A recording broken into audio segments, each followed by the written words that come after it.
How to recover deleted TikTok videos. Hi guys, welcome back. Today I'm giving you a quick tutorial on how to recover your deleted TikTok videos. So let's get started. Sometimes we upload a video on TikTok and later we delete it or we delete it accidentally. So we just want to get it back. Well, we can do that and it's possible. It's really easy to do and that's what I will show you today. So let's get into it.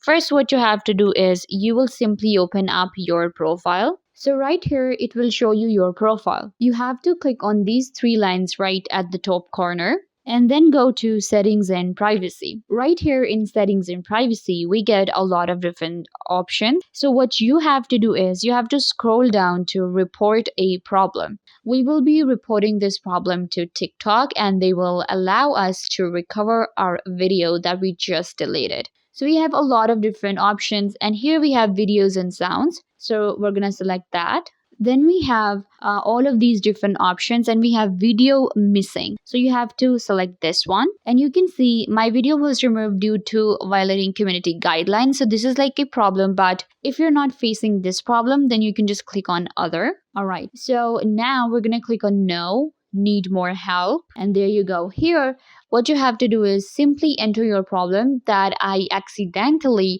deleted a video or maybe a video has been removed. So you want to get it back, you want to recover it. Make sure to also mention your username, your TikTok username right here in the report. And if you have any video that you created, any screenshot, so you should definitely add it with your report. It helps you solve the problem really easily and fast. So once you have added all the details right here, you will click on report and a report will be sent to TikTok. And TikTok will get back to you in 24 hours and they will solve your problem and you will recover your deleted video. I hope that I was a big help. Don't forget to give this video a big thumbs up, leave a comment down below, turn on bell notification and subscribe to the YouTube channel.